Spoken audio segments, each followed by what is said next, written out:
You walk into the Apple store. Your phone still works. The battery's a little weak. There's a tiny crack on the screen. Nothing serious. But you tell yourself a story. It's for work. I need better performance. This'll save me time. So you upgrade. You spend $1,200 on the new iPhone Pro Max Titanium. You walk out feeling proud, successful, like you just leveled up in life. But then something strange happens. You sit in your car. You look at the phone. It's perfect, sleek, futuristic. And suddenly, your old charging cable looks embarrassing. It feels wrong to plug a masterpiece into a cheap wire. So you buy the MagSafe charger, $40. Then you get home. You place the phone on your nightstand. Now your old plastic case looks cheap. This phone deserves better. So you buy the leather case, $60. Then you realize your wired headphones don't even fit. Of course they don't. So you buy AirPods Pro, $250. Within 48 hours, your $1,200 phone has quietly become a $1,600 decision. And here's the scary part. You didn't feel stupid. You didn't feel careless. You felt logical. This isn't you being bad with money. This is a psychological chain reaction that has destroyed more wealth than the stock market ever could. It's the same reason people win the lottery and still go broke. The same reason a dream house turns into a financial nightmare. It's called the Diderot effect. And once you see it, you'll never unsee it. My name's Bobby. On this channel, we expose the invisible scripts that quietly keep smart people broke. Today, I'm going to prove something uncomfortable. You don't buy things because you need them. You buy things because your other things start demanding them. Now let me tell you a story that explains everything. France, year 1765. Meet Denis Diderot, a famous philosopher, a brilliant mind, and completely broke. He lived simply, old clothes, worn rugs, a shaky wooden chair, and he was content. Until one day, Catherine the Great, the Empress of Russia, heard about his struggles. She admired his work and bought his entire library for a fortune, the equivalent of $50,000 today. Diderot was suddenly rich, so he did what any of us would do. He treated himself. He bought a beautiful scarlet dressing gown.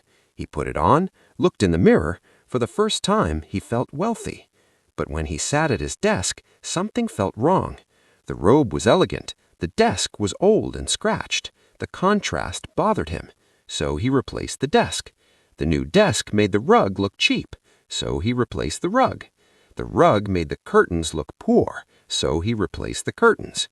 The curtains made the chair look pathetic. So he replaced the chair. Paintings, mirrors, decor, one by one, he replaced everything he owned. Months later, Diderot was broke again. Later, he wrote a single haunting line.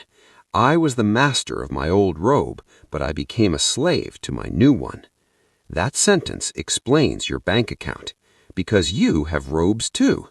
Your car, your phone, your house, your lifestyle upgrades. The Diderot effect is even more dangerous today because modern marketing is designed to trigger it. You decide to get healthy. You buy an expensive exercise bike. It's an investment in your health. But now your old clothes feel wrong. So you buy new shoes, new shorts, new shirts. Then the bike looks messy in your living room. So you redesign the space. You didn't buy a bike. You bought a new identity. As humans, we crave consistency. When one high-status item enters your life, it raises the minimum standard for everything else. Buy a luxury car, and suddenly cheap sunglasses feel wrong. The car becomes the anchor. Everything below it creates tension. So you upgrade, not because you want to, because your story demands it. This is why fake it till you make it is financially dangerous. That expensive watch doesn't just cost money. It demands a wardrobe, a car, vacations, a lifestyle, and eventually it demands your freedom.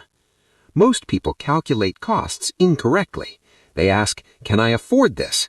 The real question is, what will this purchase force me to buy next? A $10,000 kitchen renovation turns into $35,000 because one upgrade exposes everything else. Before the upgrade, you were happy. The upgrade created dissatisfaction. Upgrades are often downgrades in disguise. When something becomes expensive, you stop using it freely. You start protecting it. You become a caretaker of objects instead of the owner of your life. So, how do we stop this? First, predict the chain reaction. Before any upgrade, ask what else this item will demand. Second, buy one, remove one. New item in, old item out. Third, keep your anchor items humble. A low-maintenance identity is the most profitable asset you can own. There's nothing wrong with nice things, but understand the game. Consumerism tells you you're one purchase away from happiness. Diderot taught us the truth. That purchase doesn't finish the puzzle. It resets it. Don't be a slave to your robe. Be the master of your life. If this saved you from wasting money today, subscribe for daily clarity. And whatever you do, don't buy the robe.